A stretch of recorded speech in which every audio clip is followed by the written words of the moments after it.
explica que esto podía provocar sobre todo la disparidad de regulación. O sea, pensemos, a ver, supongamos que estamos pipu de pandemia, volvemos todos a clases presenciales, supongamos el año que viene, ¿no? Estamos en clases presenciales y yo le estoy pasando este PowerPoint en un aula, en una clase, ¡pum! Y se le cae el proyector en la cabeza de alguno de ustedes, ¿sí?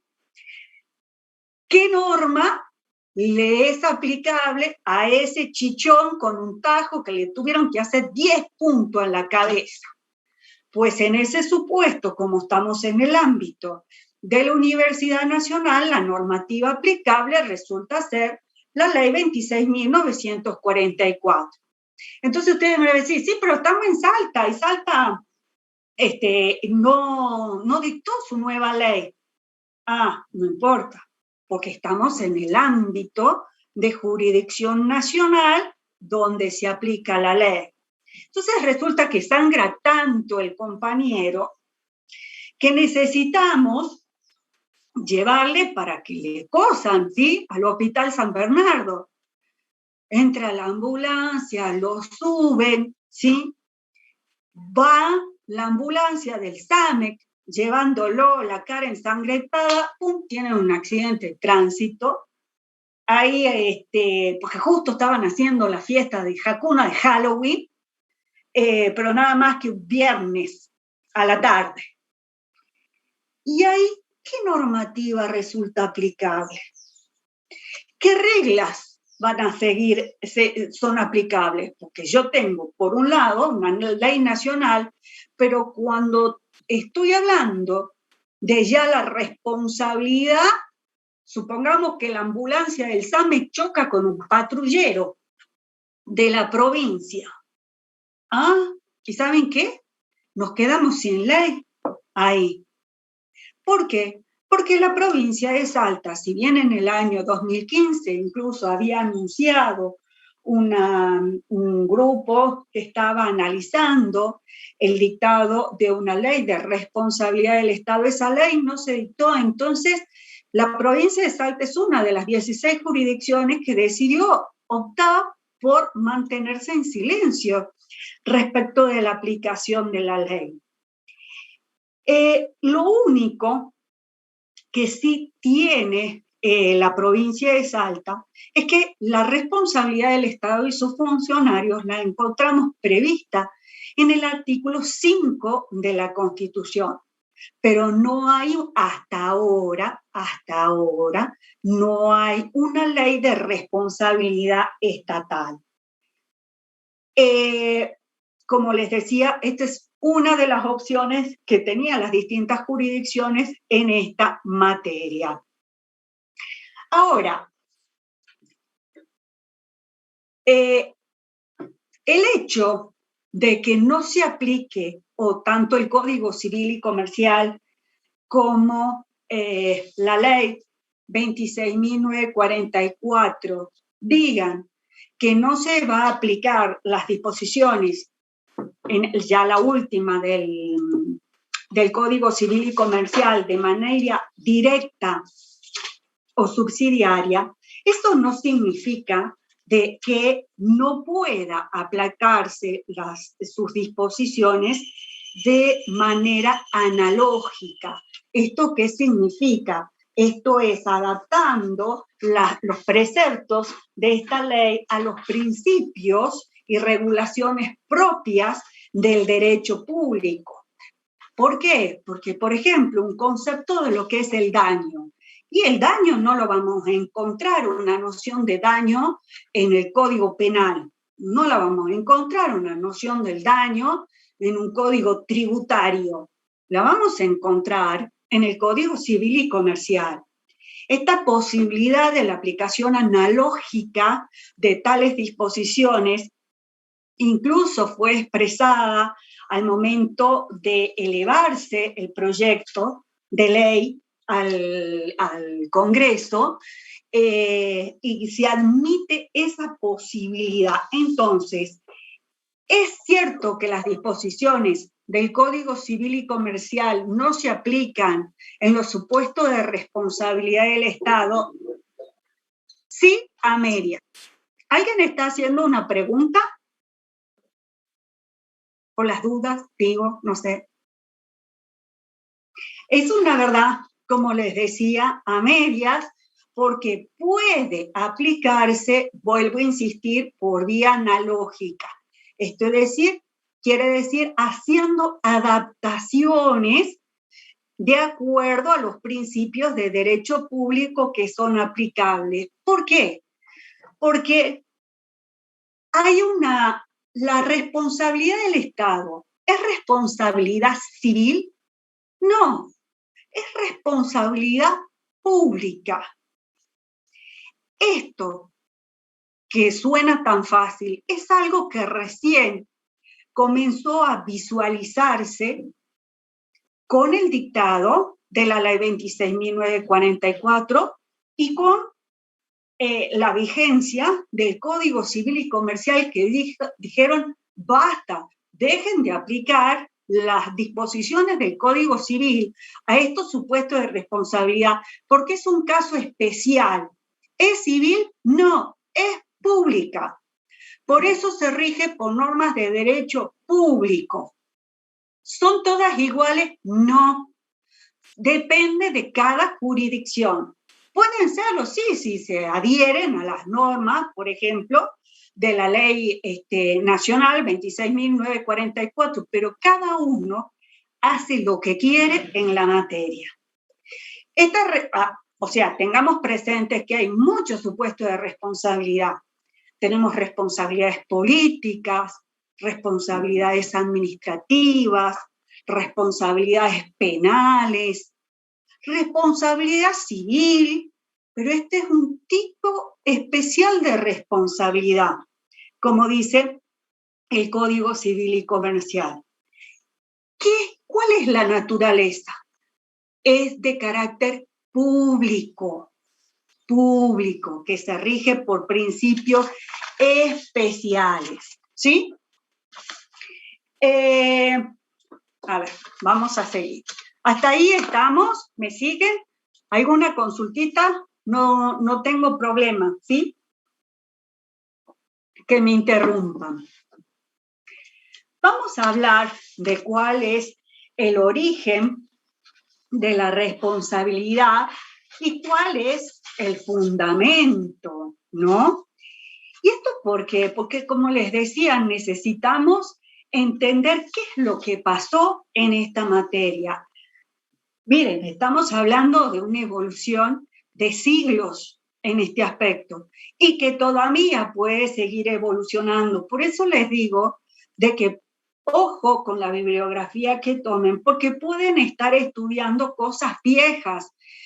Esta discusión, si se aplica el Código Civil, si se aplica los principios de derecho público, hoy ya la discusión está zanjada, no se aplica, porque vuelvo a insistir, es un supuesto especial de responsabilidad. ¿Podría aplicarse de manera analógica las disposiciones? Sí, pero con adaptaciones, ojo, por vía analógica con adaptaciones, de manera directa, no. ¿Qué es lo que pasa? La admisión de la responsabilidad, la admisión como tal, fue de aparición tardía en la historia. ¿Por qué?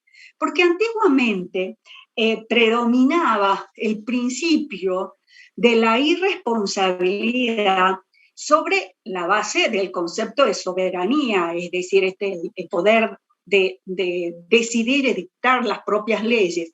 Entonces, predominaba este principio de la soberanía que estaba vinculado con el origen divino de los monarcas. Ustedes van a ver las películas. ¿Quiénes son los que coronan a los reyes? ¿Y por qué? Piensen en las películas que vemos. Los que coronan a los reyes son los sacerdotes, los papas.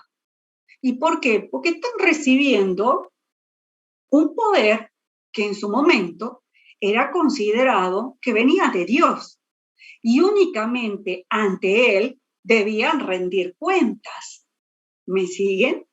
Únicamente rendían cuentas ante él. Entonces, por lo tanto, no cabía ninguna concepción de que eventualmente podían existir derechos individuales frente a los propios monarcas. O sea, ellos solamente serían responsables ante la divinidad de la cual se consideraban que eran una emanación. O sea, ellos tenían poder en la tierra porque se los había dado Dios. Entonces, ¿qué derechos individuales? Esta concepción de la irresponsabilidad, o sea, fue utilizada durante años de años. ¿Para qué? Para no limitar el poder. Vuelvo a insistir, la admisión de la responsabilidad tiene como contracara de otra moneda la limitación del poder. Entonces, si decía, ay, no, yo soy rey porque le gustó mi cara a Dios y me eligió a mí. Vos sos fiero, soy, ¿no? Vos no sos el que tiene el poder divino, lo tengo yo. En la Edad Media, digamos, con la desintegración de las tierras en los señores feudales, recuerden la historia, los terratenientes que, digamos, aglutinaban a todos los campesinos, ¿sí? No sé, no producía ningún tipo de variación en materia de responsabilidad porque la soberanía, digamos, estaba dada por la posesión de las tierras. Entonces, los señores feudales eran dueños de la vida y del acervo, digamos, de todos los que formaban parte de ese poderío feudal que estaba girando alrededor de las tierras de este señor feudal. Ahora, en el siglo XVI, con el triunfo del feudalismo, Casañe menciona que se inaugura, fíjense, una de las épocas más inmorales y más oscuras incluso del derecho público, porque viene a defender un modelo de Estado con un poder absoluto en el interior y una independencia también absoluta en el exterior, y hace más profunda la noción de la irresponsabilidad sobre la base de esta noción o esta idea de lo que era la soberanía. A ver, se consideraba que los monarcos eran infalibles, o sea, además de irresponsables, eran infalibles, es decir, no podían equivocarse, ni tampoco podía siquiera pensarse, presumirse que hubieran dado un mandato a sus funcionarios para ocasionar un daño. Fíjense que en esos momentos, siglo XVI, había expresiones como "the king can do not wrong", o sea, el rey no puede equivocarse, o les tesemo atribuido a Luis XIV, el Estado soy yo, dieron cabida durante muchos años al dogma de la irresponsabilidad en base a este principio de la inmunidad soberana que estaba entroncado en el origen divino de los monarcas. Se entendía que cuando ellos intervenían, lo hacían en el interés general y por lo tanto no podían causar un daño, porque claro, ellos no se equivocaban, eran infalibles, o sea, bueno, ¿por qué eran infalibles? Y porque eran como cuasi divinos, entonces claro, ellos no se equivocaban, y si causaban algún mal, y bueno, no era culpa de ellos, ¿sí? Entonces, vos ves, pero ellos no respondían. La Revolución Francesa, recuerdan, 1789, en realidad no vino a cambiar mucho el panorama. ¿Y esto por qué? Porque de ese concepto de soberanía divina del rey se hizo un paso a la soberanía del pueblo y el predominio de la voluntad general, que también era considerada infalible, ¿sí? Esto se concibió así bajo las ideas de Rousseau acerca del predominio de la voluntad general. Y esta voluntad general también era soberana, como les decía, y a su vez era infalible. Y como el pueblo no podía querer nunca su propio mal, tampoco podía equivocarse en sus decisiones y causar un mal resarcible. Debemos tener en cuenta que pese a que esta tesis de la irresponsabilidad debió en definitiva modificarse con el advenimiento del Estado de Derecho y con obviamente la sumisión de los gobernantes y del propio Estado a las leyes y la Constitución, mantuvo su predominio sobre todo a partir del principio de Rousseau de la infalibilidad de la ley, producto o como fruto de la voluntad general. Ahora, podemos ver de que hay un horizonte de absoluta impunidad del Estado y de los funcionarios en este panorama, porque ya sea soberanía del rey o soberanía de la ley, o, en base a la voluntad general, resulta que nadie respondía. En el tiempo, ya primero se admite la responsabilidad de los funcionarios o agentes públicos antes que del Estado.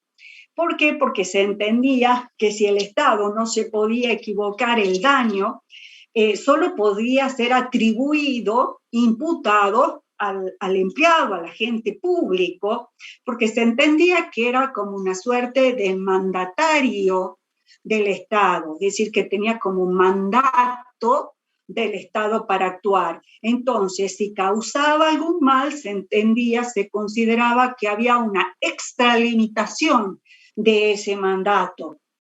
Entonces, las consecuencias solamente podrían recaer en quien había cometido el hecho dañoso.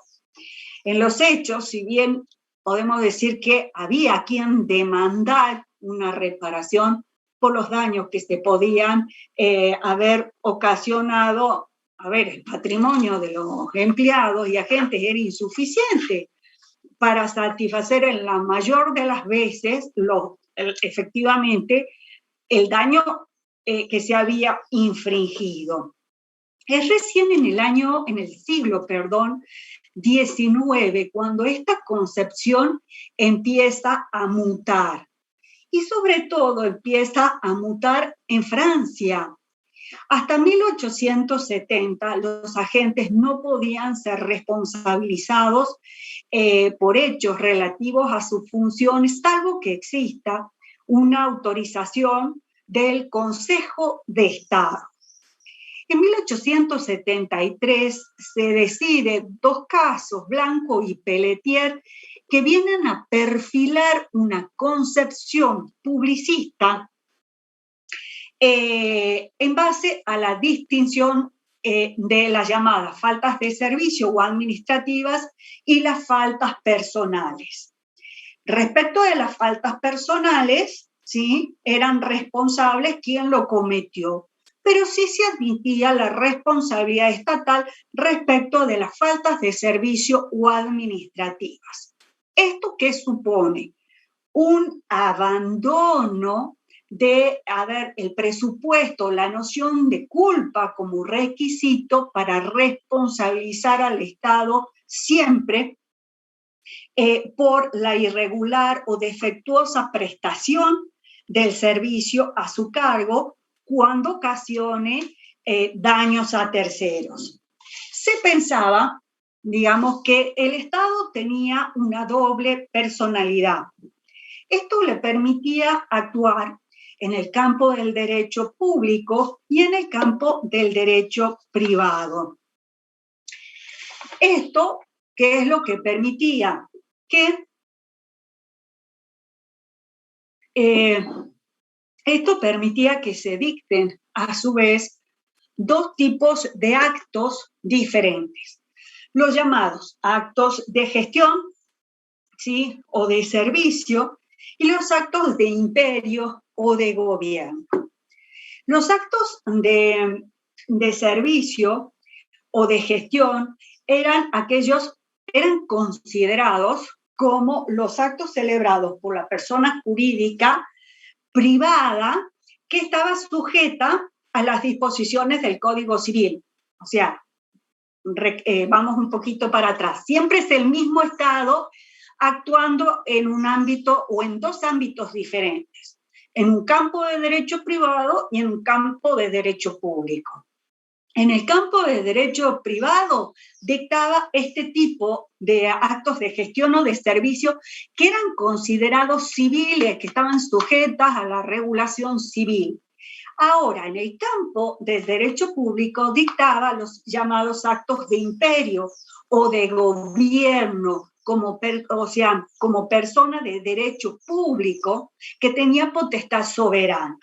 Entonces, respecto de los actos de gestión y de servicio, como eran de naturaleza o eran considerados de naturaleza civil, sí cabía reparación, porque se entendía que tal era la naturaleza de los actos, vuelvo a insistir, de naturaleza civil.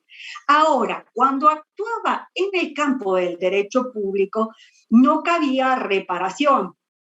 ¿Por qué? Porque se entendía que su dictado se fundaba en el concepto de soberanía. Esto en que llegó a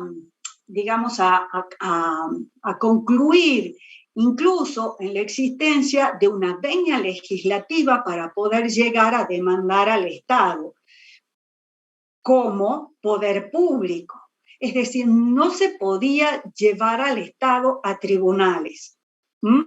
Esta teoría de la doble personalidad del Estado, que tiene, digamos, un origen histórico también llamada teoría del fisco, hoy ya ha sido totalmente superada. Esta doble personalidad del Estado, vuelvo a insistir, o también teoría del fisco, la van a encontrar en los autores, ha sido superada porque la personalidad del Estado es única. Es una sola personalidad que es de carácter público, ¿sí? Independientemente del tipo de acto que pueda realizar, siempre es el Estado en su carácter de poder público el que está actuando.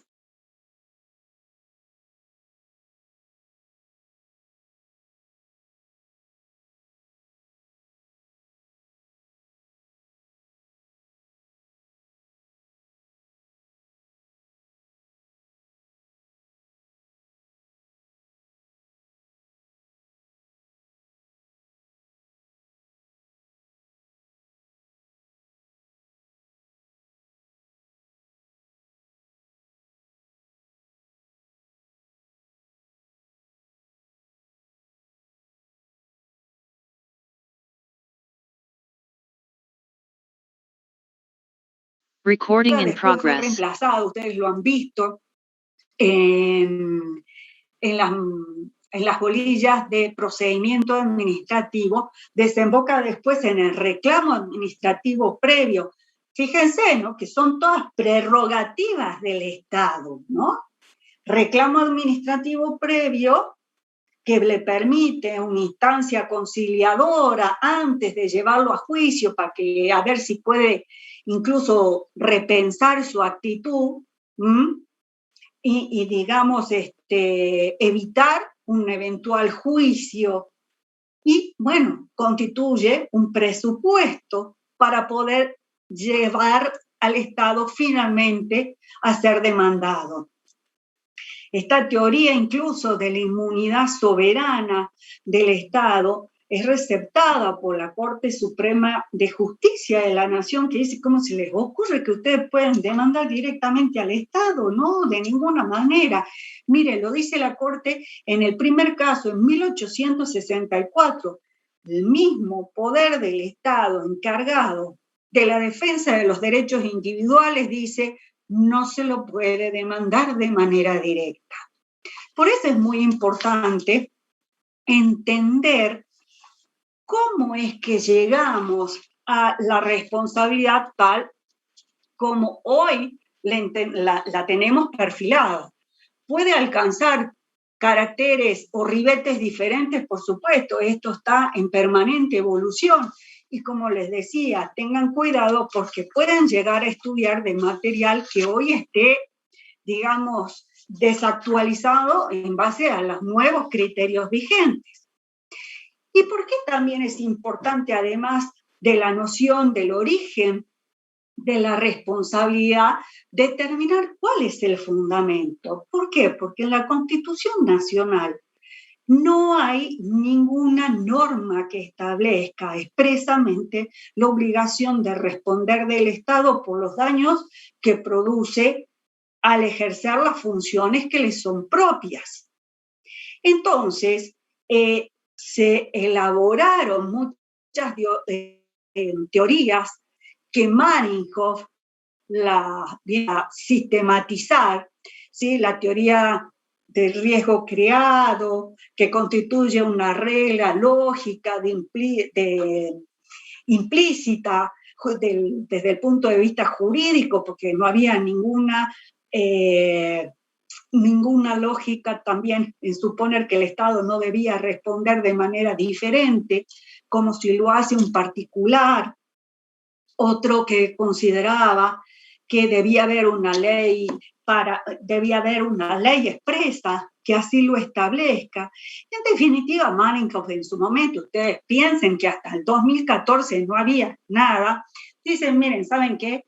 No se gasten. Acá el fundamento del deber de responder lo encontramos en el Estado de Derecho y sus postulados, cuya finalidad es proteger el derecho.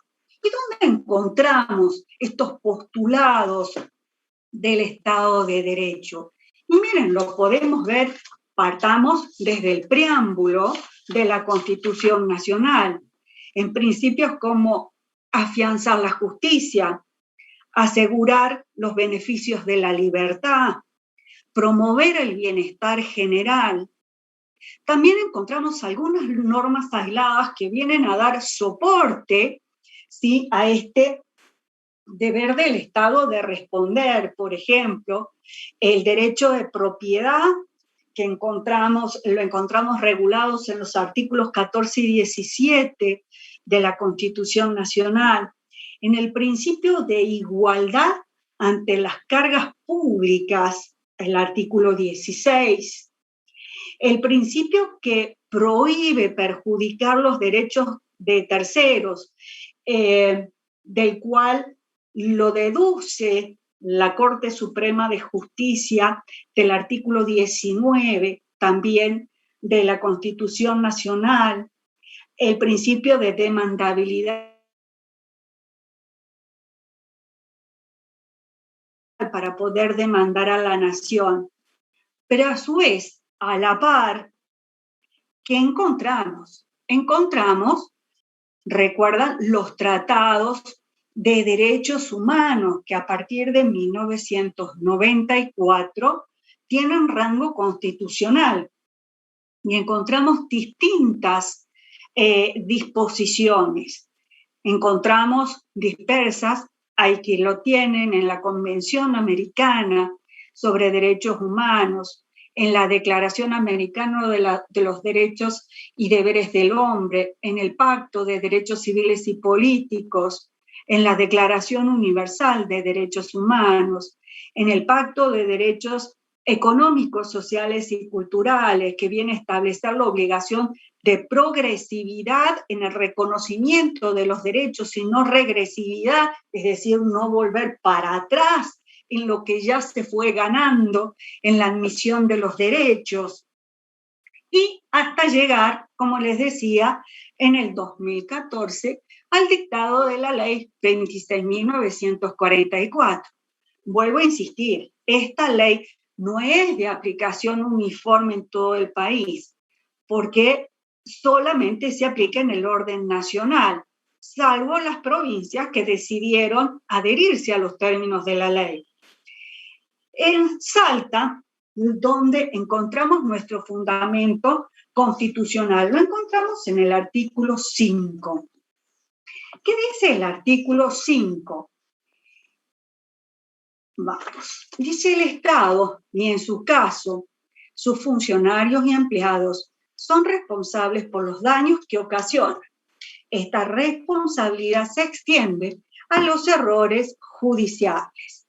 El Estado provincial es plenamente justiciable sin necesidad de autorización previa en los términos de las leyes pertinentes.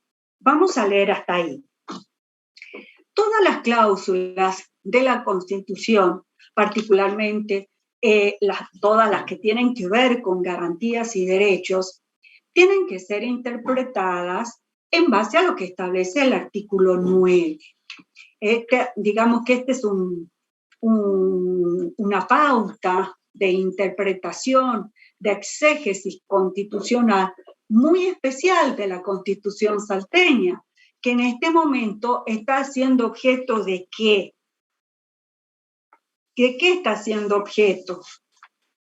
Recuerden que cuando se eligió en la provincia de Salta las últimas elecciones, ¿qué más se eligieron? Además de candidatos para diputados. ¿Recuerdan?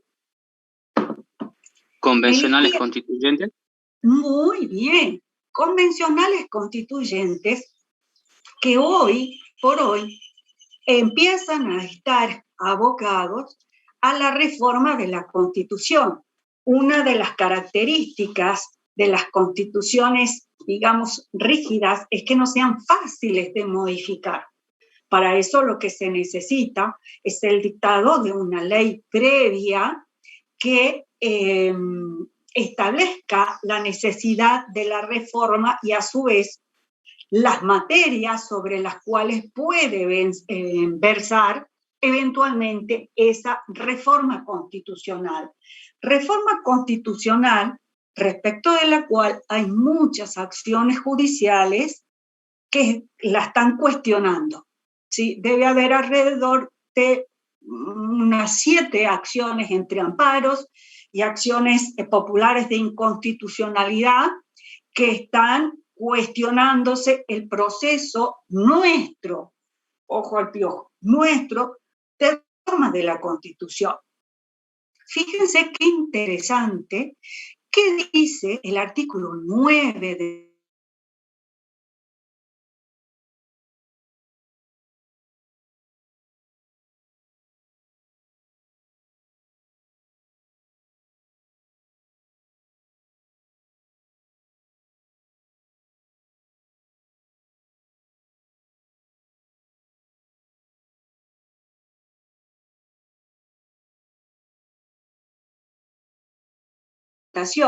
para establecer el alcance, significado y finalidad de todas las cláusulas de esta Constitución.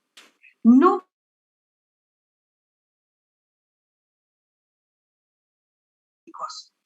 ¿Por qué habla de no puede ser invocado para ampliar las competencias de los poderes públicos?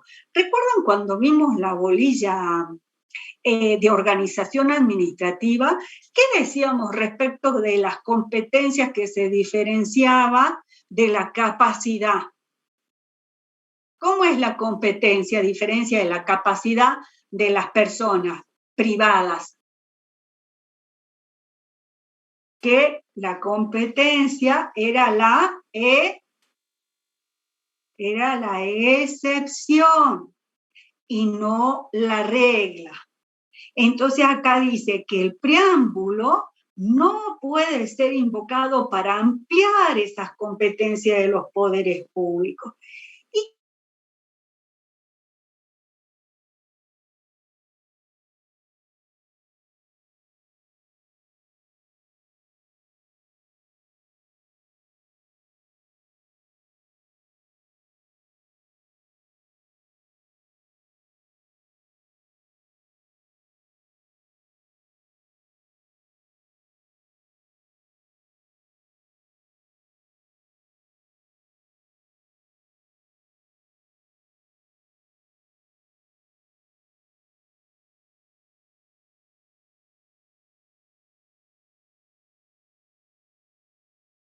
Recording la in paz, la progress. cultura, habla de la protección de la familia, la salud, el medio ambiente, los recursos naturales, el acceso a la educación, el derecho y el deber al trabajo, y todo en base a una democracia participativa y pluralista, adecuadas a las exigencias de la justicia social.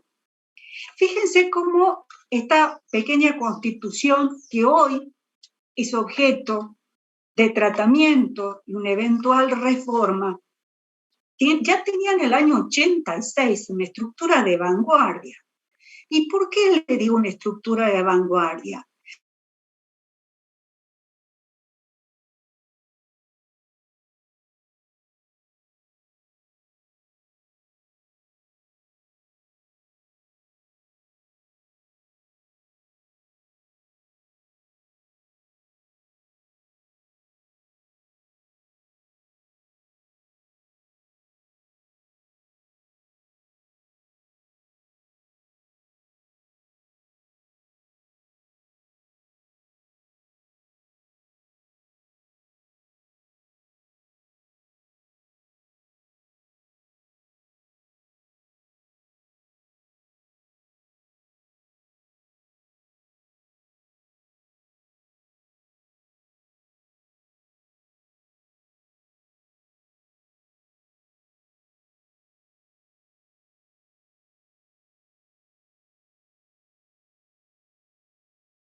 Recording in a progress. través de una convención o contrato. Estas se estudian principalmente en la órbita de los contratos. Acá están reguladas específicamente, en cada, ya sea en los pliegos de condiciones de cada tipo de contratación, en la normativa específica y a su vez en el tipo de contrato que se celebre, en las cláusulas que allí contengan. Pero es evidente que como el Estado no se encuentra al momento de contratar en la misma posición jurídica que el cocontratante, obviamente que el alcance de la reparación va a depender del grado de incumplimiento, pero seguramente no es lo mismo que en la órbita del derecho privado. Vuelvo a insistir, estamos hablando de una responsabilidad pública en materia contractual. ¿Qué dice el artículo 10 de la Ley de Responsabilidad del Estado? Vuelvo a insistir, cuando hablo de la Ley de Responsabilidad, me refiero solamente a las 26.944 porque en Salta no se dictó ninguna. Dice que la responsabilidad contractual del Estado se va a regir por las normas específicas y que en caso de ausencia de regulación se va a aplicar las disposiciones de esa ley de manera supletoria. Ahora, un dato de color, dice que las disposiciones de esa ley no van a ser aplicadas al Estado en su carácter de empleador. ¿Por qué puede decir esto? Porque ustedes cuando hablan de empleado, empleador, ¿qué tipo de relación hay? ¿Qué tipo de relación hay?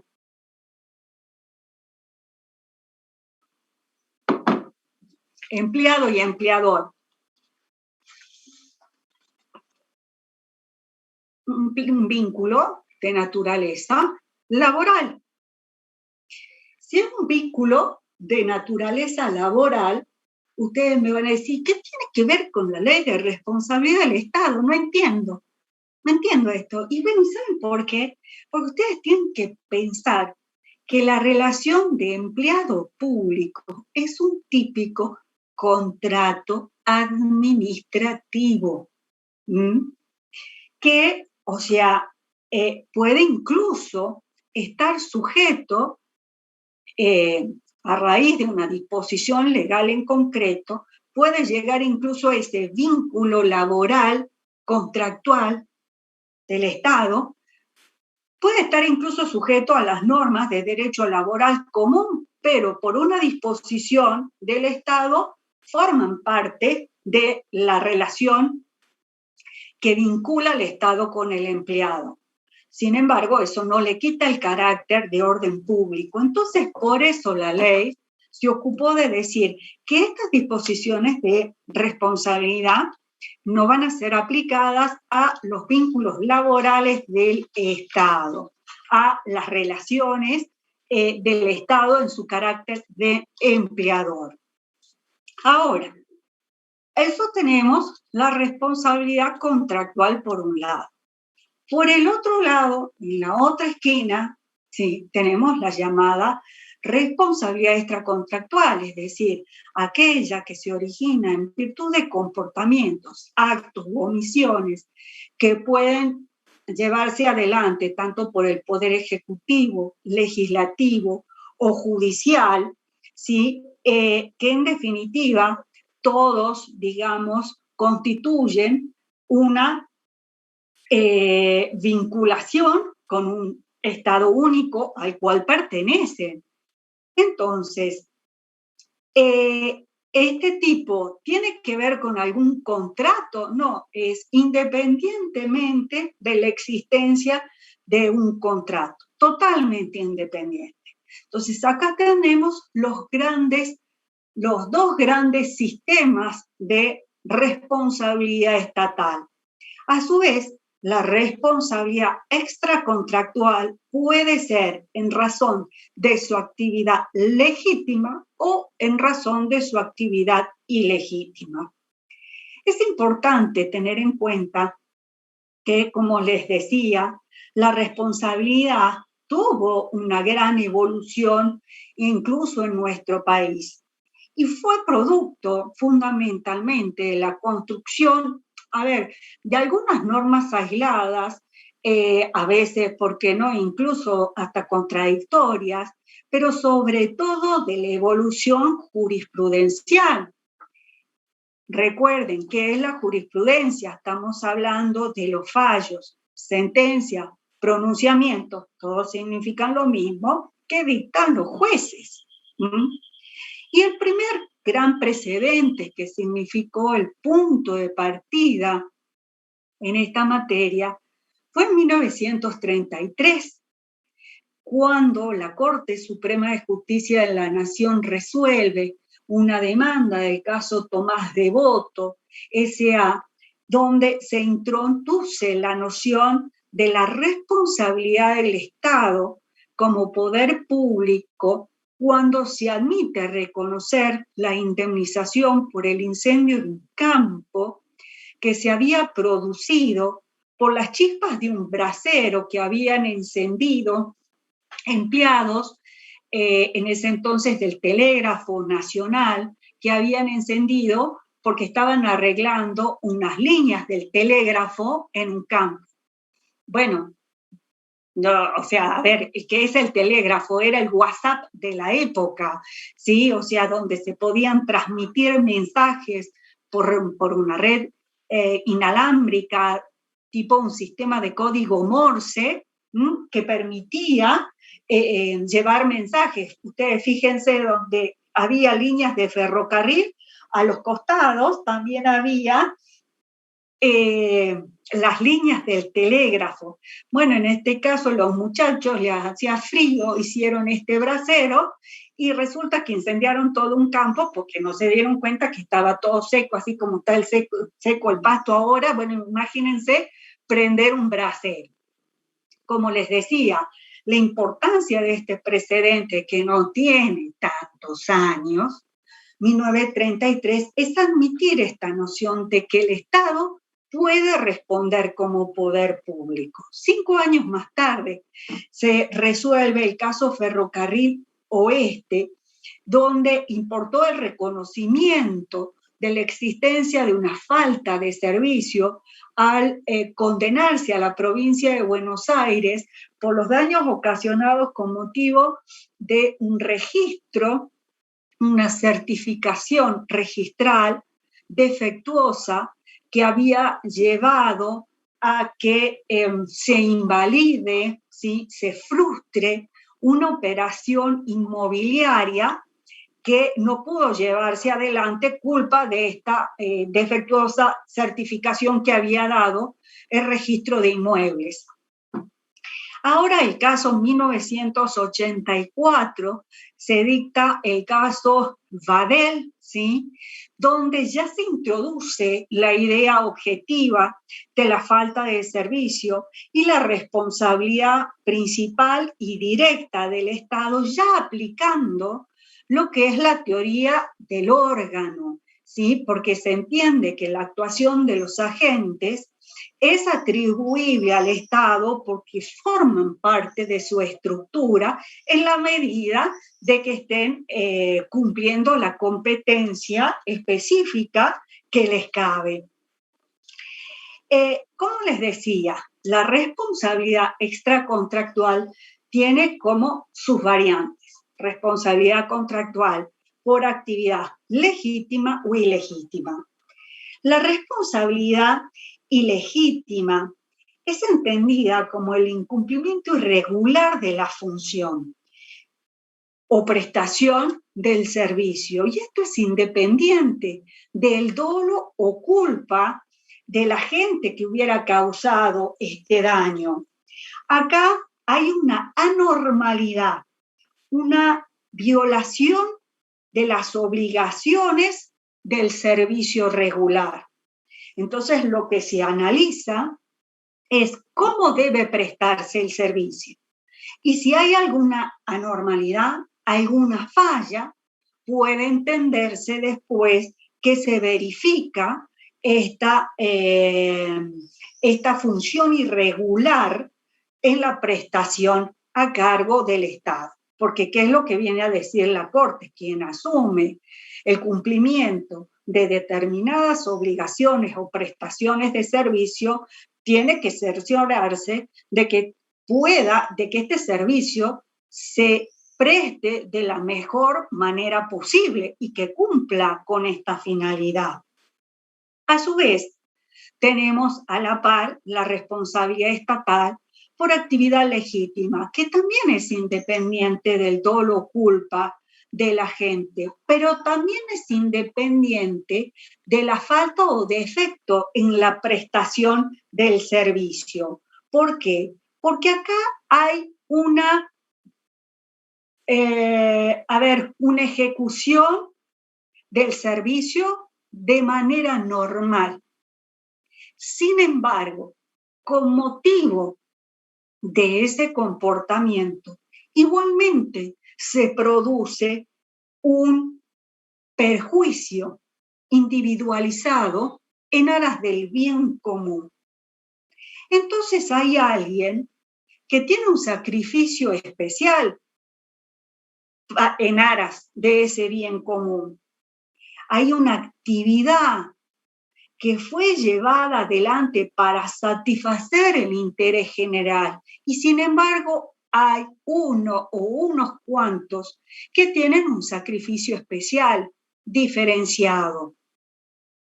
Entonces es justamente esto lo que provoca el deber de responder. Fíjense, en el ámbito del derecho civil, del derecho privado. Este tipo de responsabilidad no se da, como le digo, no hay dolo, no hay culpa y no hay falta o defecto en la prestación de servicio, y no obstante se debe responder. Por ejemplo, supuestos de inundaciones de campo con motivos de obras hidráulicas para evitar la inundación, de pueblos que decidieron abrir compuertas para que el agua, digamos, circule y no entren a los poblados, y se inundan los campos productivos. Entonces, claro, el sol brilla para todos, la lluvia cubre a todos, pero es que el que se embroma es uno solo. Y entonces, acá se piensa, ¿por qué se tiene que embromar uno solo si no llovió a todos? Y bueno, porque es él el que se le arruinó el campo en aras del bien común. Entonces, ahí está ese afectado individualizado que no tiene que soportar el daño. Pero ya vamos a hablar de esto más adelante. ¿Cuáles son las dos grandes? ¿Sí? Un ejemplo podría ser una servidumbre. Las servidumbres se tratan de las servidumbres administrativas. Por ejemplo, una servidumbre que puede ser por un electroducto, las servidumbres, ¿sí?, que hay para las antenas, ¿sí?, en los campos, por ejemplo, que no se puede sembrar alrededor de las antenas, no me acuerdo exactamente cuánto es la dimensión. Lo que pasa es que esos son derechos reales que tienen, digamos, en común esto, que hay una actividad que es en aras de ese interés general, pero eso se paga una indemnización, ¿sí? Entonces, es una actividad legítima, pero acá hay una intervención voluntaria del Estado en colocar todas esas antenas, por ejemplo, de alta tensión. Ustedes piensen, cuando van recorriendo, que a través de los campos ven esas antenas enormes que están llevando desde la productora de energía electricidad para todo el país, ¿sí? Pero acá hay un acto voluntario del Estado en constituir este derecho real, digamos, gravamen, que significa para los campos, pero se paga una indemnización, lo mismo que los supuestos de expropiación de bienes por causa de utilidad pública, donde se viene a sustituir ese bien que se pierde por una indemnización, siempre que haya una declaración de necesidad por una ley que esté inscripta. Pero acá está algo que sucede, que puede provocar, o sea, que puede incluso a veces ni siquiera ser intencional en cuanto a provocar un perjuicio, e igualmente se debe reparar el daño que se ocasiona. Por ejemplo, la responsabilidad puede derivar generalmente cuando hay el dictado de una ley, ¿sí?, o un reglamento. Hay un caso que se llama Motor 11, donde se modifica el ordenamiento municipal en la provincia de Buenos Aires y deja de admitirse las construcciones arriba de estaciones de servicio, por motivos de seguridad. Y esta empresa tenía debajo de un edificio una estación de servicio, y le llega la intimación que tenía que vaciar todos los tanques de combustible, rellenarlos con una sustancia para que no fuera combustible los eventuales gases que pudieran permanecer en el lugar, y ya no podía funcionar, o sea, y tenía el acto administrativo de habilitación que le generaba un derecho adquirido. Entonces, ¿qué es lo que se consideró? De que, bueno, nadie tiene un derecho adquirido al mantenimiento de las leyes y reglamentos, y que en definitiva acá había mediado, si bien tenía un acto administrativo, había mediado un cambio de legislación municipal que ya no permitía esa actividad por cuestiones, o sea, hoy entendemos con la proyección del tiempo razonables, o sea, no se puede tener funcionando una estación de servicio y arriba un edificio, no sé, de 100 departamentos. Imagínense el peligro que eso significa. Ustedes fíjense una cosa, no van a haber ninguna construcción arriba de ninguna estación de servicio. Fíjense, eso viene caso Motor 11. Entonces ahí también se reconoció la responsabilidad del Estado porque, claro, esta persona tenía una pérdida de su derecho. ¿En base a qué? A una actividad legítima de orden, era una mezcla de orden administrativo y orden legislativo que le producía un perjuicio especial.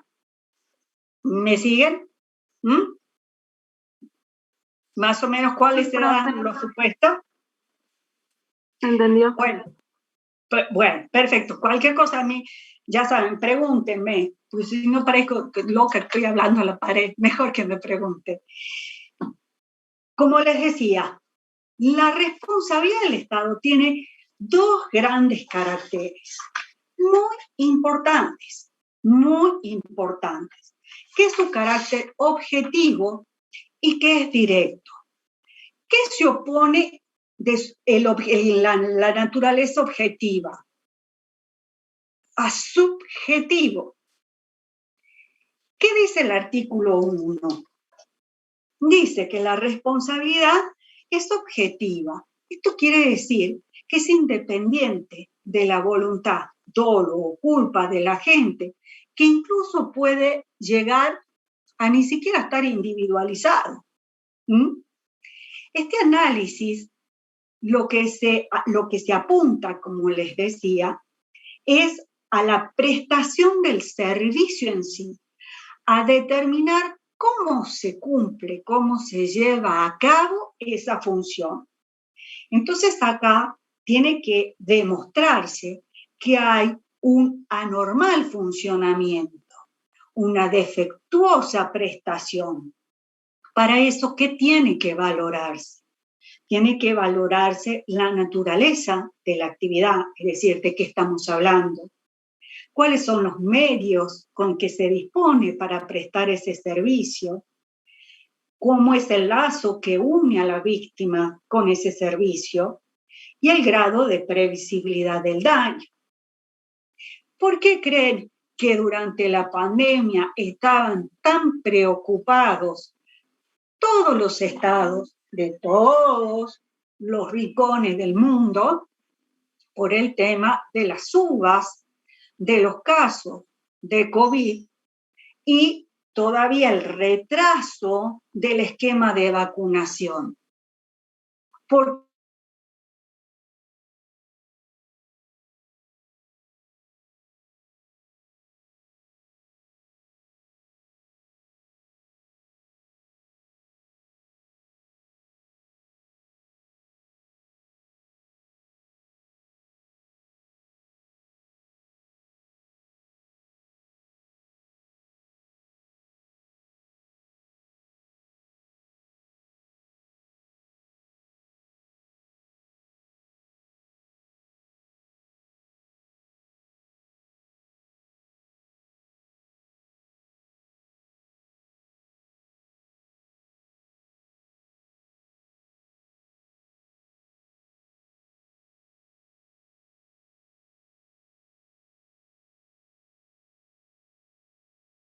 Recording in progress. Ya el virus Delta, que es más virulento? Entonces tenemos hoy una población más protegida con las vacunas, pero tenemos un sector muy vulnerable todavía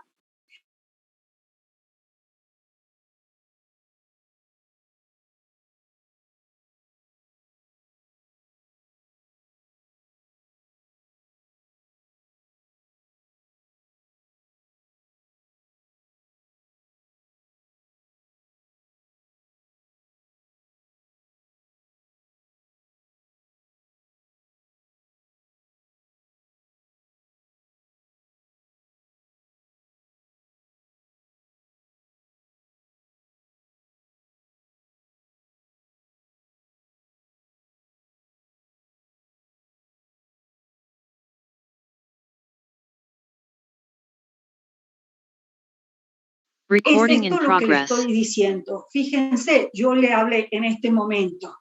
Naturaleza de la actividad, salud, medio con que se dispone. A ver, ¿cuántas camas tenemos? Ok. ¿Cuántos respiradores tenemos? Ok. ¿Qué personal de salud disponible tenemos? Ok. ¿Cuántas ambulancias tenemos? Ok. ¿Tenemos medios de transporte suficientes para poder acceder a estos servicios? Ok. ¿Cuál es el lazo de la víctima con el servicio? Y necesitan sí o sí llegar a hospitales para tener acceso, por ejemplo, a, no sé, un respirador. Pensemos, miren, no le estoy diciendo allá en la monarquía, pensemos aquí, o sea, lo que nos pasaba a comienzos de año. Hoy estamos recién 1 de noviembre, pero ¿se acuerdan del rally que las personas hacían en marzo para poder llegar a ser hospitalizadas? Que las tenían en carpas con una mascarilla de oxígeno hasta que le dieran una habitación. Ahora, ¿cómo es el grado de previsibilidad del daño? Y si yo sé que no satura bien en oxígeno, que tiene más de 50 años, que no tiene vacuna y que a lo mejor tiene una enfermedad coronaria, y sí es muy probable que se muera. Y es muy probable que cause un daño. ¿Me siguen? Fíjese lo que pasó este año. No sabemos todavía, digamos que el cuento no cerró. No sé qué puede pasar. Pero esta pandemia trajo muchas acciones y acciones, o sea, ustedes piensen de que el Estado, al estar permanentemente en la calle, prestando todo tipo de servicios, y es lógico que cause un mal que sea susceptible de resarcimiento. ¿Por qué? Porque tenemos personal en la calle armado, tenemos personal que está haciendo operaciones, que está haciendo transfusiones, que está tomando decisiones de carácter restrictivo de derechos, y todo eso tiene consecuencias, ¿sí? Porque en esa necesidad de actuación, aún incluso en casos como de pandemia, puede ser susceptible de ocasionar un mal resarcible. Entonces ya veremos, ¿será actividad legítima o ilegítima? Porque la pandemia justificó muchas decisiones que uno las miraba de por sí hace 2 años y eran inconstitucionales. Entonces hoy capaz que estamos hablando de un actual legítimo que igualmente puede ocasionar un mal resarcible. Pensemos el caso del papá que iba con su hijita en brazos caminando para cruzar las fronteras de una provincia para que su hijita con cáncer pudiera acceder a, digamos, a su tratamiento. Entonces, todas las decisiones que se han adoptado, ¿cuál es el prisma para poder ser considerada como tal? La razonabilidad. Algo tan simple como eso, la razonabilidad. Entonces, bueno, vamos a seguir con los caracteres. Decimos que es objetiva porque es independiente de la voluntad, es decir, de lo que quiso o no hacer el funcionario. Si lo hizo por OPA, si lo hizo por negligente, si lo hizo por descuidado o porque si tenía la intención incluso de causar un daño. No me interesa, va a responder de manera objetiva, es decir, contrario a subjetivo, lo que quiso el agente. Y de manera directa, ¿y esto por qué? Porque siendo el agente, el empleo público, el funcionario, un órgano del Estado que integra la estructura estatal, se considera que la actuación de este agente proviene de un hecho suyo, es decir, proviene de un hecho del Estado. Y acá lo que vemos es la aplicación de la llamada teoría del órgano que veían en la bolilla 1.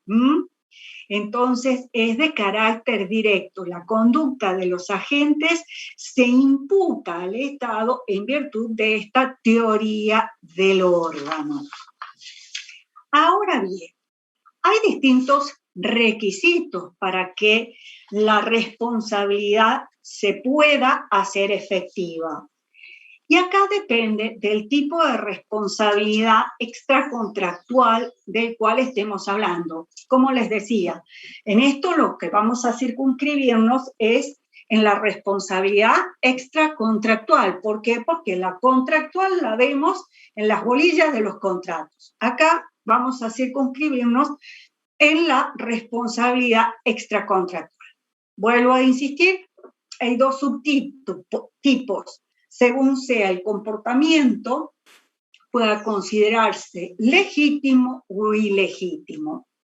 En el caso de la responsabilidad por actuación ilegítima, mejor dicho, en ambos casos, el primer presupuesto lo constituye la existencia del daño. En ambos casos tiene que haber un daño, pero ojo con los resaltados que yo le pongo en rojo, porque son grandes diferencias que viene a establecer la ley en cuanto a la procedencia del daño. Todos estos requisitos que vamos ahora a desmenuzar son como eslabones de una gran cadena que si uno se desprende, la responsabilidad no se puede cristalizar, no se va a poder concretar, porque puede haber un daño, pero si no se da el resto de los requisitos, ese daño se queda sin indemnizar, sin reparar. Entonces, el primer presupuesto lo constituye el daño. ¿Y qué es el daño? Y el daño lo que se trata es de una lesión a un derecho o un interés jurídicamente protegido. Yo les había dicho que el Código Civil y Comercial, en base a lo que establece la ley, no se puede aplicar de manera directa ni de manera subsidiaria, pero sí por vía analógica.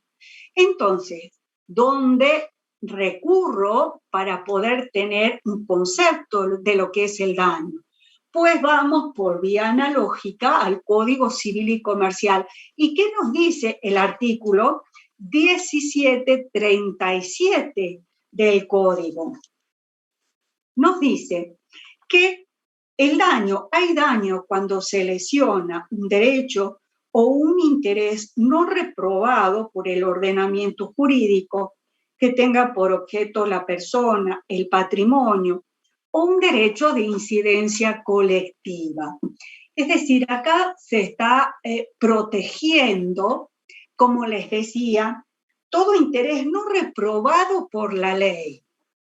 Ahora, ¿es suficiente que exista un mero daño? No.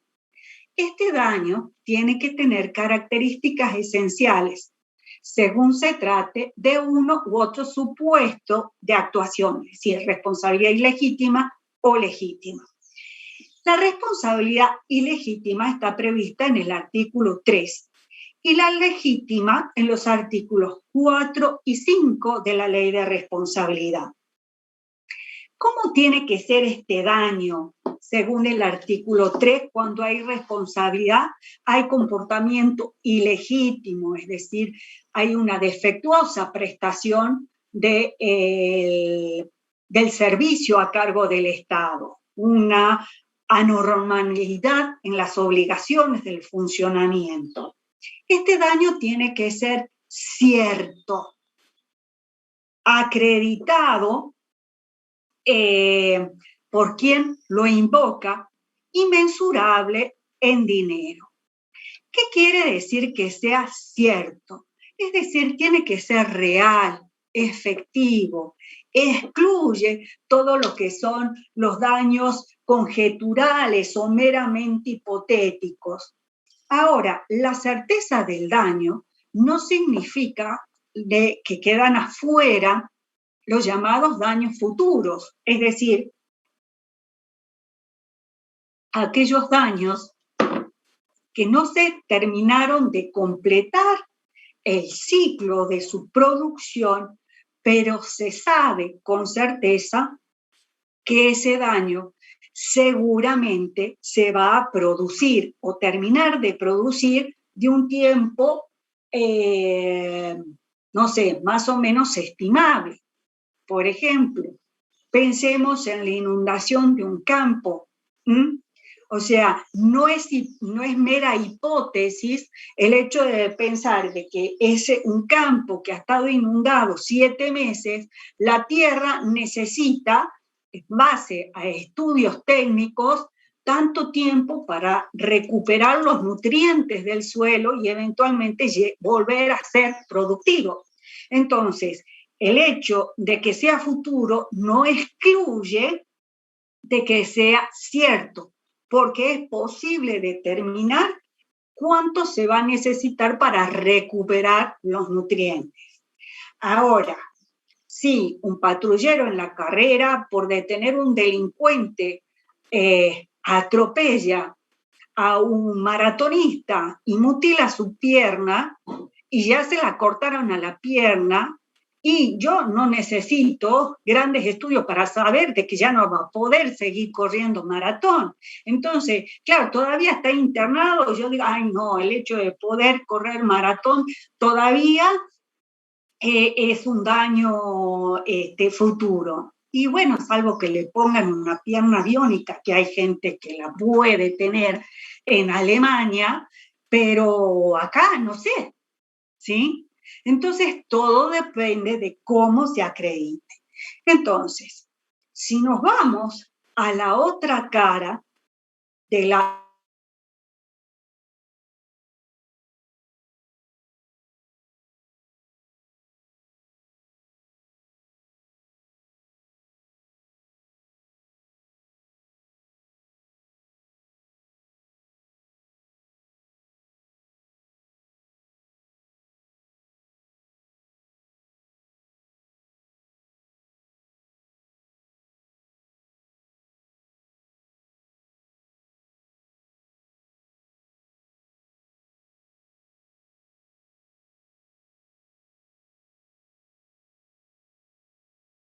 Recording in progress. Todo aquel que invoca un perjuicio carga con el deber de demostrarlo, es decir, tiene que presentarse prueba para acreditar la existencia justamente de este daño. Y a su vez, tiene que ser mensurable en dinero, es decir, compensable con un beneficio de tipo económico. ¿Cuál es el segundo eslabón? El segundo eslabón es la imputabilidad material. Y acá encontramos una segunda diferencia. Mientras, en el caso de la responsabilidad por actividad ilegítima, me habla de la imputabilidad material de la actividad o inactividad a un órgano del Estado, en el caso de comportamiento legítimo, solamente me menciona a la imputabilidad material de la actividad a un órgano estatal, con lo cual parece que se pretende excluir a las llamadas omisiones legítimas del Estado que podrían llegar a causar un eventual perjuicio. Eso, a pesar que fíjense que el primer párrafo del artículo 1 de la ley dice: esta ley rige la responsabilidad del Estado por los daños que su actividad o inactividad le produzca a los bienes o derechos de las personas. Entonces, algo que no se explica es por qué excluyó la inactividad el artículo 4 en el supuesto de actividad o comportamiento legítimo. Pero, ¿qué es esto de la imputabilidad material? La imputabilidad material vuelve a vincularse con la teoría del órgano y la posibilidad de atribuir el comportamiento de los agentes, de los empleados públicos al Estado. Entonces, para que surja el deber de responder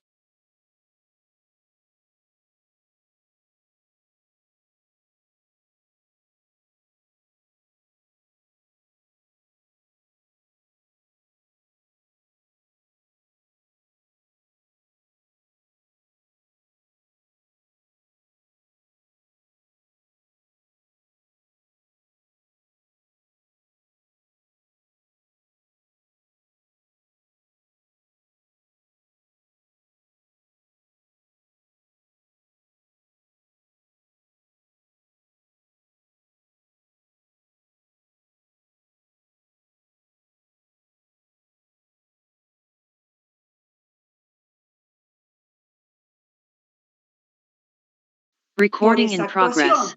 Por ejemplo, el caso de femicidio que sucedió en Rosario de la Frontera, entre dos agentes, o sea, estaban al margen de su función cuando se produjo ese hecho. Entonces, en virtud, como les decía, de la teoría del órgano, esta conducta de los sujetos que causa un daño tienen que formar parte de la estructura del Estado y además estar en el ejercicio de la función, es decir, tienen que estar en el ámbito de las competencias del órgano o institución y eso ocasionar un daño. Eso se verifica tanto en ambos supuestos, es decir, por actividad legítima como ilegítima, pero tenemos estos datos de color, que uno habla de la actividad e inactividad del órgano y a otro solamente la actividad, como tratando de reducir.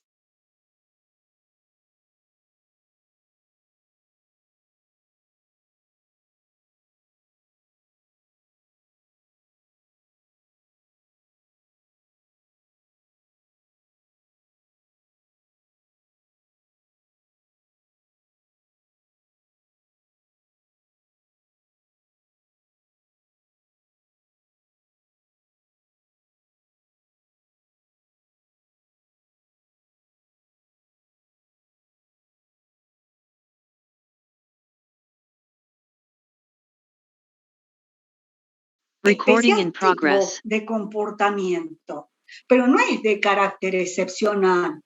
O sea, puede ser bajo supuestos más estrictos, presupuestos más estrictos, pero no por eso es excepcional. Ahora bien, vamos al tercer eslabón, la existencia de una relación de causalidad. La existencia de la relación de causalidad, también llamado nexo de causalidad o nexo causal, o sea, pueden encontrar distintos nombres, supone el vínculo que tiene que existir entre esa actividad o inactividad del órgano y el daño que se pretende resarcir.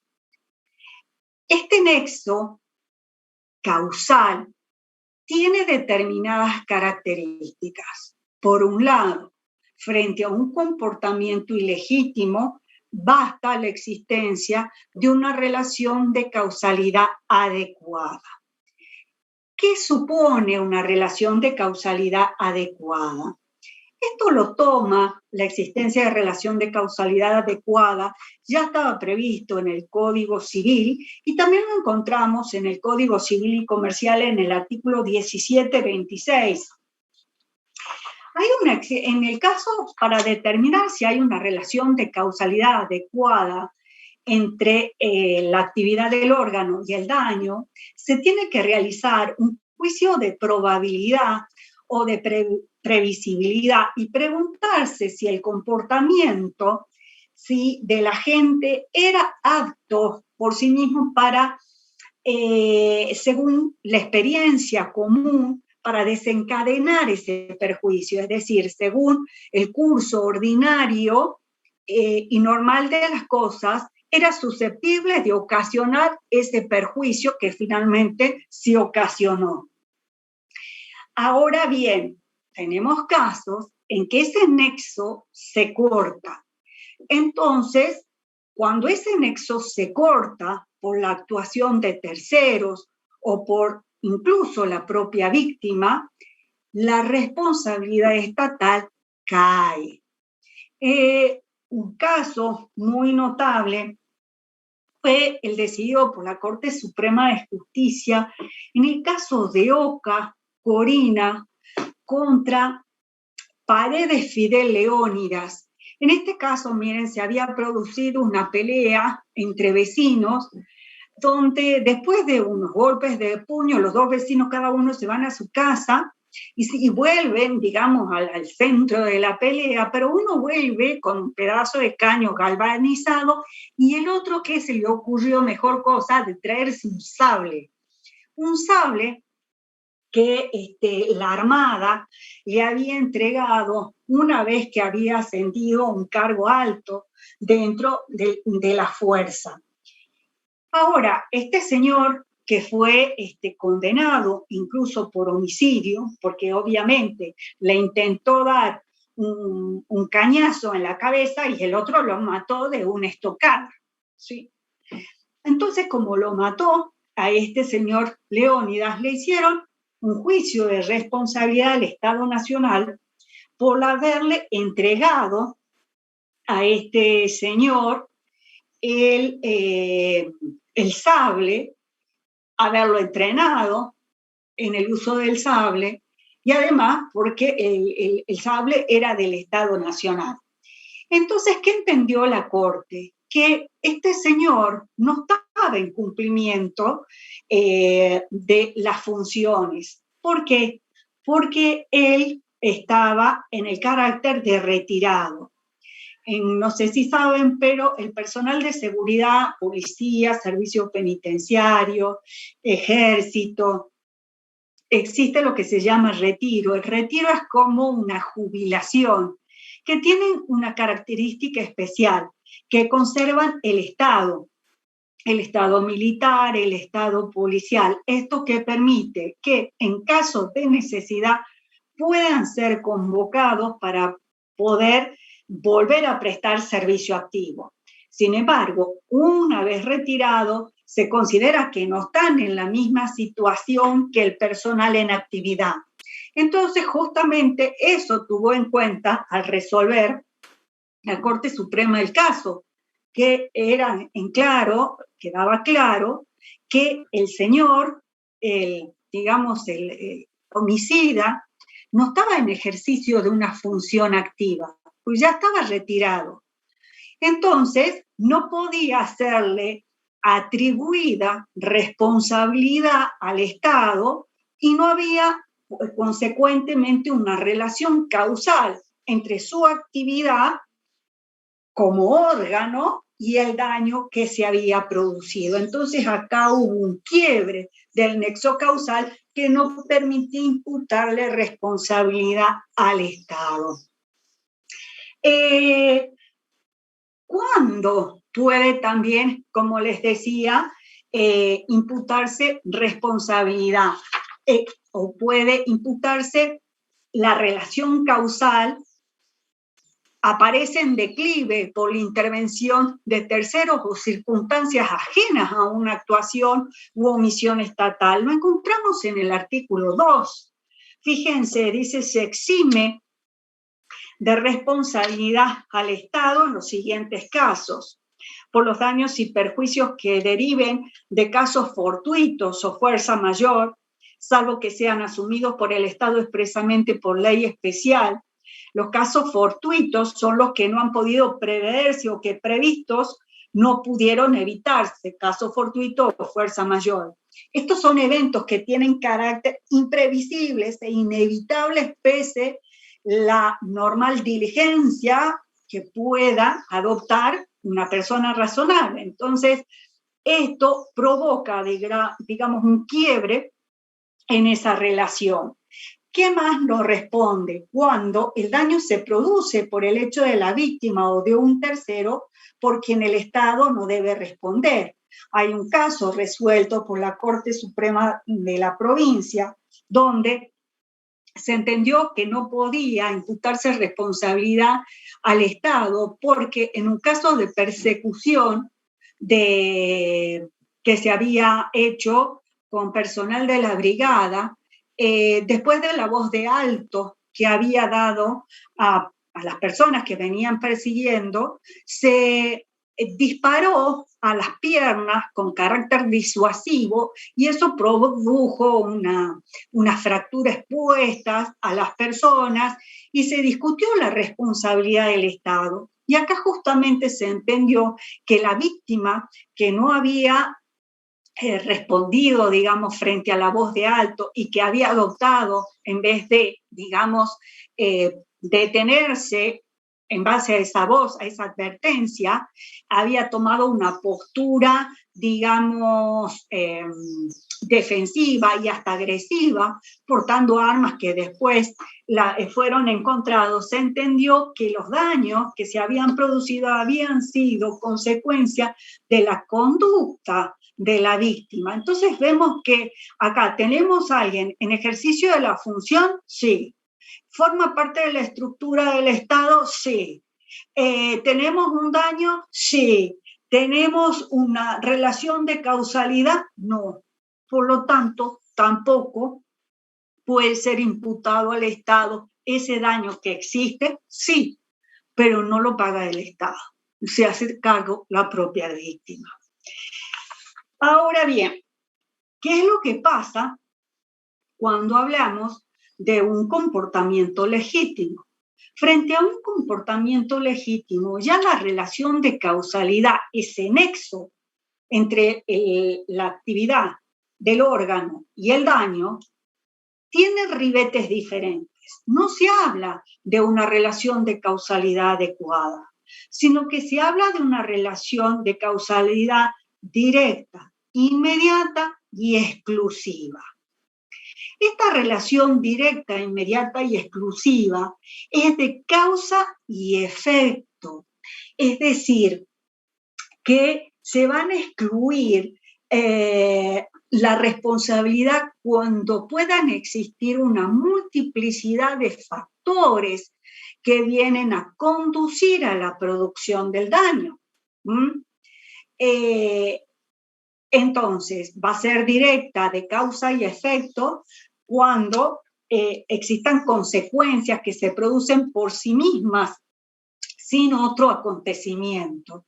La relación de causalidad inmediata, de causa a efecto, se refiere a las consecuencias que acostumbran a suceder, ¿sí? Y como vuelvo a decir, exclusiva, cuando esta actividad del Estado es la que provoca por sí misma, ¿sí? Con independencia de otras cuestiones, el daño que se procura indemnizar, que se procura reparar.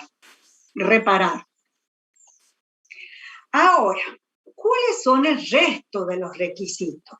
El resto de los requisitos, si bien está previsto en la norma, en los artículos 3 y 4, como presupuestos, en realidad lo que se llaman son de factores de atribución, es decir, los fundamentos por los cuales el Estado debe responder. ¿Cuáles son? Primero, cuando hablamos de un comportamiento ilegítimo, tiene que mediar una falta de servicio, que consiste, como antes les explicaba, en una actuación o en una omisión irregular, una violación de las obligaciones que deben cumplirse en toda prestación adecuada de un servicio o del cumplimiento de una función. Acá, digamos que lo que se trata es de una valoración no de los resultados, sino de medios, más que nada, y de conductas. Es decir, acá no basta acreditar el nexo de causalidad y el daño, si no se demuestra, además, esa anormalidad o irregularidad de la función a cargo del Estado. Entonces son distintos aspectos sobre la materia que tienen que ser objeto de prueba y de valoración para culminar en la responsabilidad. Ahora bien, en el caso de la actividad legítima, en el comportamiento legítimo, tiene que haber este factor de atribución, se compone de dos aspectos. Primero, la ausencia de un deber jurídico de soportar el daño y a su vez de un sacrificio especial de la persona dañada, diferenciada del resto del que sufre la comunidad, que va a estar configurada por la afectación de un derecho adquirido. Es decir, que debe mediar un perjuicio anormal de la persona víctima en el caso. ¿Cuándo puede tratarse, cuándo puede haber un deber jurídico de soportar el daño? Puede ser, por ejemplo, por la existencia de una ley o de alguna normativa en particular.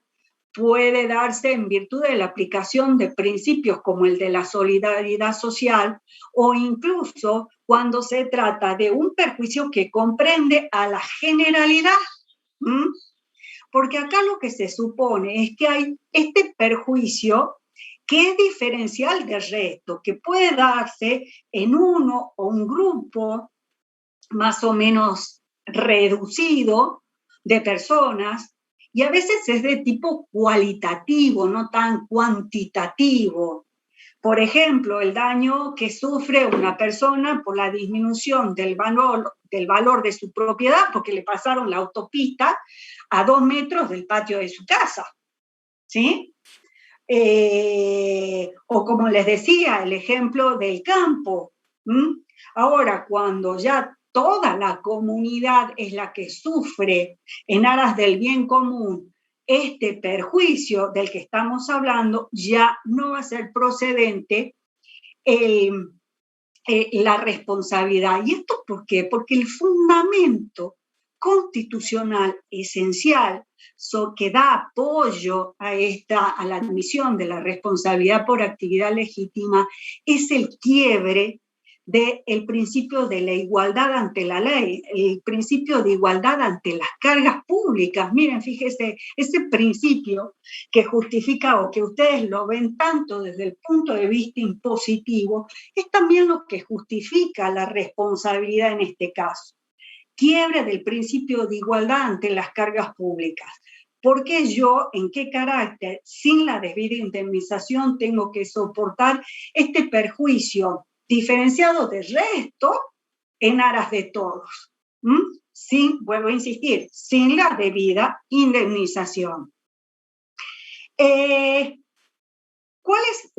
Antes de hablar de la omisión, vamos a hablar de cuál es el alcance de la reparación. En el caso de la actividad legítima o del comportamiento ilegítimo, la ley nada dice sobre el tema. Por lo tanto, es posible, como por vía analógica, ocurrir a las disposiciones del Código Civil y Comercial y hablar de la existencia o de la procedencia de una reparación plena a partir del artículo 1740. ¿Qué dice el artículo 1740? Que la reparación del daño debe ser plena. Consiste en la restitución de la situación del damnificado al estado anterior al hecho dañoso, sea por el pago en dinero o en especie. Es decir, que debe cubrirse todos los aspectos de los cuales el daño se haya proyectado. Ahora, en el caso del comportamiento legítimo, el artículo 5 viene a establecer una indemnización de tipo acotada, porque desde el vamos ya nos eliminó la admisión del daño futuro, ¿sí? Ya desde el vamos. Pero a su vez nos va a decir que en ningún caso va a proceder la reparación del lucro cesante. El lucro cesante, recuerden, que son las ganancias frustradas, las que se dejaron de percibir como consecuencia del evento dañoso. Entonces, a su vez, no tenemos daño futuro, no tenemos lucro cesante. ¿Y qué más dice el artículo 5? Dice que se va a circunscribir la reparación a lo que es el daño patrimonial. ¿Y cómo lo dice? Que comprende la indemnización el valor objetivo del bien y los valores que sean consecuencia directa e inmediata de la actividad desplegada por la autoridad pública, sin que se tomen en cuenta circunstancias de carácter personal, valores afectivos ni ganancias hipotéticas. ¿Cuál es el valor objetivo del bien?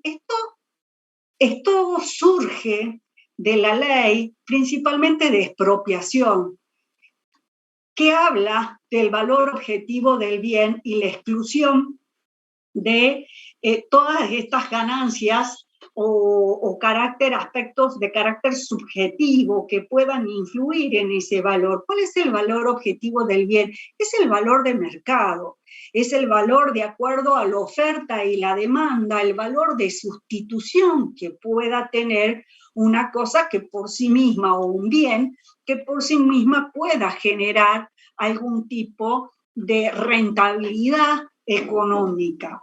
Sin embargo, ha sido criticado en el caso de la responsabilidad por comportamiento legítimo, porque ¿qué es lo que pasa si lo que está en juego es la vida o la salud o la integridad de una persona? ¿Cuál es el valor objetivo de una pierna? ¿Cuál es el valor objetivo de un dedo en un pianista? Que le quedaron atrapados la mano en un ascensor en la FIT, supongamos.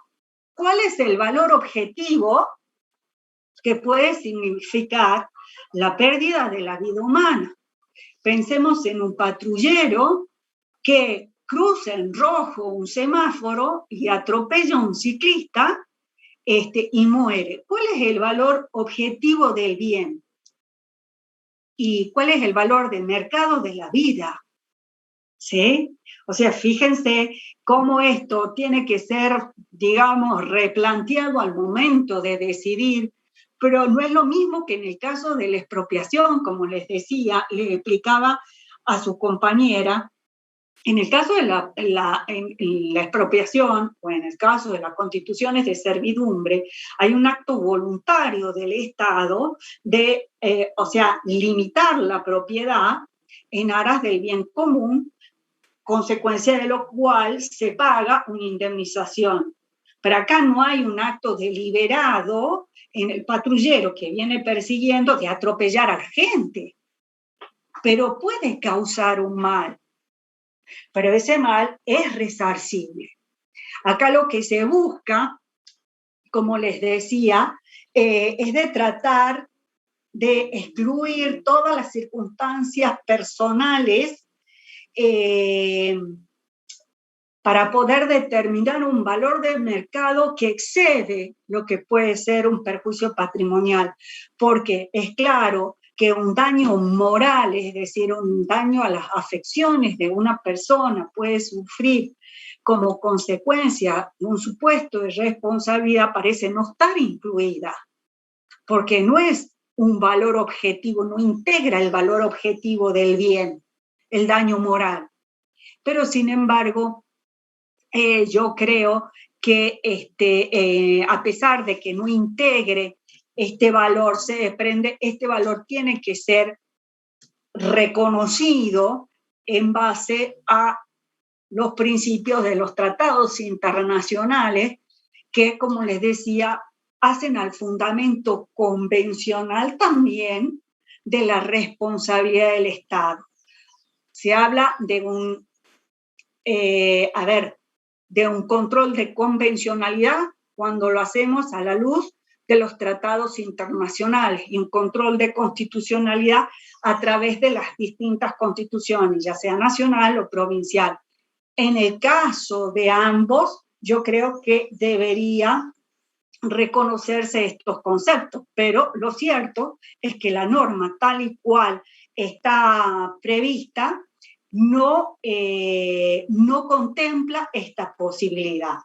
Bueno, miren, como tenemos la clase que viene, vamos a hablar de la omisión específicamente, y vamos a hablar de los casos especiales de responsabilidad, por ejemplo, del llamado del Estado juez, del Estado legislador un poquito, y vamos a hacer algunos trabajos prácticos. Como trabajos prácticos, les encargo lo siguiente.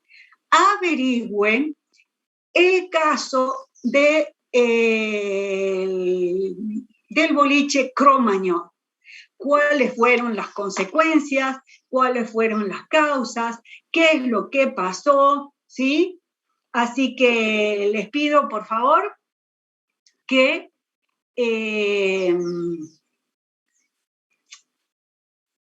me averigüen, y de eso vamos a charlar el miércoles. ¿Sí?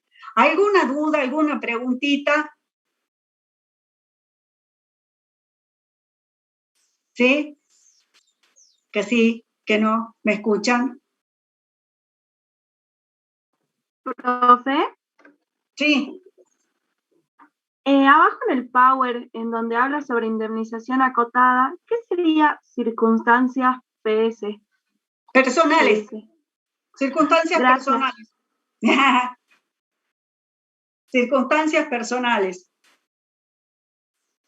Valores afectivos o ganancias hipotéticas, todo lo que se excluye de la indemnización. O sea, lo que se busca es algo puramente patrimonial. Y eso es lo que se critica. Eso es lo que se critica. ¿Sí? ¿Alguna consulta más? Bueno, entonces, deber para la casa. Van a averiguar qué es lo que pasó con el boliche Cro-Magnon. Si quieren leer alguna sentencia que encuentren en internet, la conversamos. Si quieren, quiero fundamentalmente que ustedes me digan qué es lo que pasó esa noche, ¿sí? ¿Cuáles fueron la causa que provocó en ese momento el incendio? Para que averigüen, ya les estoy dando un dato, y cuáles son qué es lo que lo provocó y cuáles fueron declarados responsables y por qué, ¿sí? Entonces, si quieren ver algún informativo por YouTube, o sea, lo que les resulte más divertido, pero vamos a hablar del tema, ¿sí? Entonces, además del incendio, ¿por qué el incendio? ¿Qué es lo que provocó que existieran tantas muertes? Entonces, ustedes que estuvieron festejando, que fueron a las cunas, no sé qué,